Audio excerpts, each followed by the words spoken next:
Hi, it's Fies Tarot. Hello, Taurus placement. So, this is your love reading ngayong November. Yeah, the person on your mind. Syempre, okay?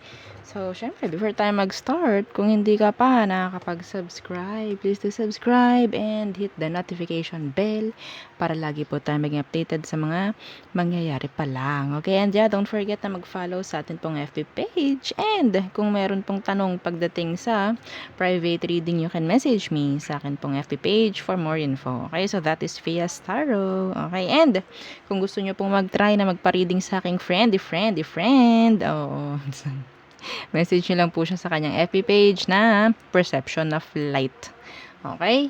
Perception of Light. Yeah, that's perception. Okay? So, let's start. Okay? So, Taurus placements. Okay. So, the person on your mind. So, is the person on your mind, Taurus? Okay. The person on Taurus's mind. Anong meron sa kanya? The Eight of Pentacles in reverse. Pwedeng earth sign like you. And the Hierophant. Okay. So, binigyan ka ng ito specific. Binigyan ka ng taong ito ng one-sided relationship. Ikaw ang umi-effort. Or sabihin nating para magkaroon ng daloy yung relasyon nyo, kailangan mong umeffort. Kailangan mong umeffort. Okay? So, I think, some of you, itong taong ito is parang nagdadalawang isip rin na maging, sabihin natin, na mag-settle down. That's specific rin. Okay? Na mag-settle down. Nakakuha ko dito, nagiging cold siya. Nagiging cold itong person mo. Pwedeng earth sign. I don't know if this is Taurus or Cancer. Okay? So, yeah. Tingnan natin. Ano bang meron pagdating sa situation nyo? Taurus. Oops. Okay. The Judgment. Scorpio energy. And the Empress. Okay. Leveling up. Progress. Some of you may pregnancy rito, ha? May natakot dito. Uy, eto may pag-uy. May natakot, eto, specific. Meron dito nag-back out. Nag-back away. Yes. Sa isang responsibility. Some of you may nabuntis dito, may nakabuntis. Okay? Or sabihin natin in general, may tumatalikod sa responsibilities. Okay. Pero syempre, kahit talikuran, nandyan at nandyan yun. Para siyang hahabulin. May tumalikod sa responsibility. Hindi inako, may hindi umako. May natakot. Nabahag ang buntot. Ika nga. Okay? Yeah. May biglang nawala. May nag-end. Umalis. Lumayas. Oo. Sa tingin. Okay. Tingnan natin. Ano bang emosyon ng taong to pagdating sa'yo. Pwedeng Scorpio. Pwedeng Virgo. Okay. Yeah. Queen of Swords. Detached and cold. Why the Queen of Swords? The Justice. Yeah, may takot tong taong to na humarap sa some of you, this is legal. Okay, legality, mga ganyan. Something, yan. May takot na humarap or gumawa ng tama. Okay? So, I think, itong taong to emotionally, ang emosyon ng taong ito sa ngayon, pagdating sa'yo is silent. Detached. Okay? Pwedeng nag-iisip siya ngayon, pagdating sa'yo, iniisip ka niya kung anong tama. Kasi pwedeng tumakbo to eh. This is specific. Okay? Pasensya na po ha. Biglang umalis, biglang lumaya sa responsibility. Pero, yan, nakukonsensya itong taong to ngayon. Yes. Nakukonsensya siya. Anong meron?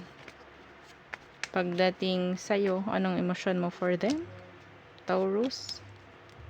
The Seven of Cups in reverse. You're still, sabihin nating, waiting? Or talagang focus ka pa rin? Or sabihin natin focus ka sa kung anong meron sa'yo ngayon. Yeah, the Emperor in reverse. So, we have a pair, the Empress and the Emperor, but in the reverse. Okay? So, yung iba sa inyo, ready ka eh. Kahit ikaw lang. Specific. Kung ikaw buntis, kayang-kaya mo, yun ang iniisip mo. Hindi ko kailangan ng taong duwag. Kaya ko to. Parang ganun na lang ang nakikita ko sa inyo. Wala akong aasahan sa taong yon kasi nga lumayo eh. 'Di ba? Lumayo siya, inalisan kayo. Hinayaan kayo. Sabi ko nga sa unang-una parang one-sided. Binigyan kayo ng one-sided na relasyon. Okay? So, or no equal give and take, mga ganyan. So, emosyon nyo, kahit sabihin natin, yeah, tanggap mo pa rin, pero kailangan maging strong ngayon. Okay? So, anong next action niya? Gagawa na kaya ng hakbang? Okay. The Page of Cups. Okay, some of them, merong energy ng communication or pakikipag-usap, expressing their emotions, mga ganyan. May pagsasorry yung iba, the Page of Cups, and yeah, the Two of Cups. Woo! What? Yes. Next action. The Page of Cups and the Two of Cups.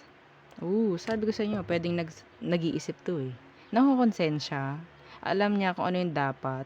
Parang okay, kailangan kong gawin yung tama. Yes, inuusig ito. Inuusig. Well, next action niya is talagang mag-sorry at kumonek. I don't know if this is emotion. Well, emotionally, well, puro cups ito. Maybe. Okay, maybe. So, tingnan natin. Ano ang dapat mong gawin? Advice for Taurus. Advice. Okay. The King of Pentacles in reverse and yeah, the Seven of Wands.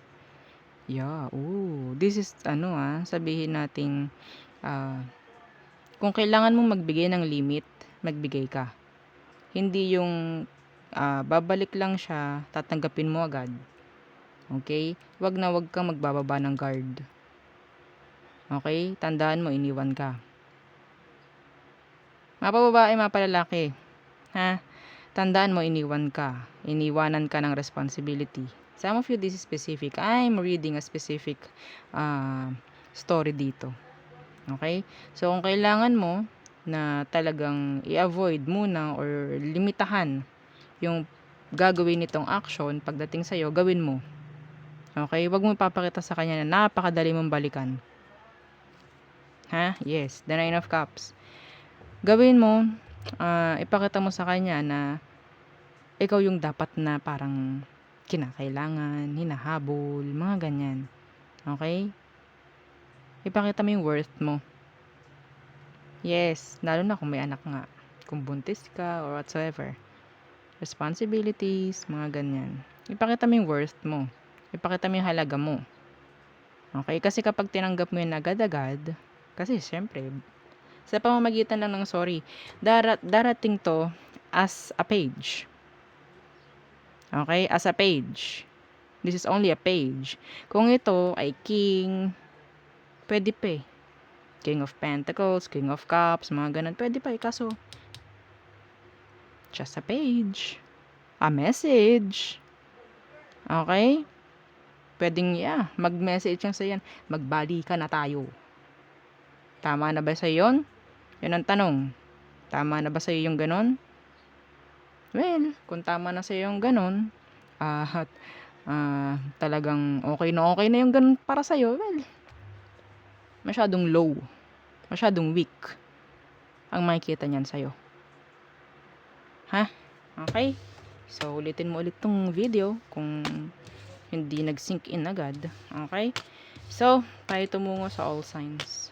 Okay. Aries through Pisces.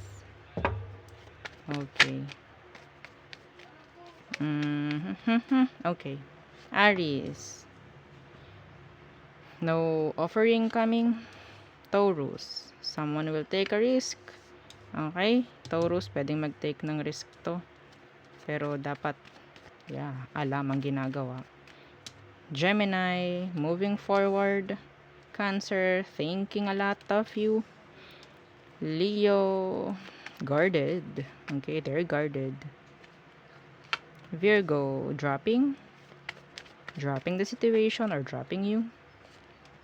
Libra, no strength, no focus. Okay? Wala siyang kakayanan like that. Scorpio, a failed start. Si Scorpio, pwedeng kukunin lang yan yung attention mo. That's all. Okay? Sagittarius, okay, being busy. So, pwedeng may effort na gagawin itong si Sagittarius sa'yo. Capricorn, okay. So, kasi Capricorn, may mga pwedeng gawin na panibago or gawing mga bago, mga ganyan. Plano, yan, okay. Aqua, so, pwedeng nag-hold back sa mga gustong sabihin si Aquarius. Okay, Pisces, a waste of time. Okay, it's just a waste of time itong si Pisces. So, yun po ang ating reading for Taurus placement. So, thank you. Thank you. Bye!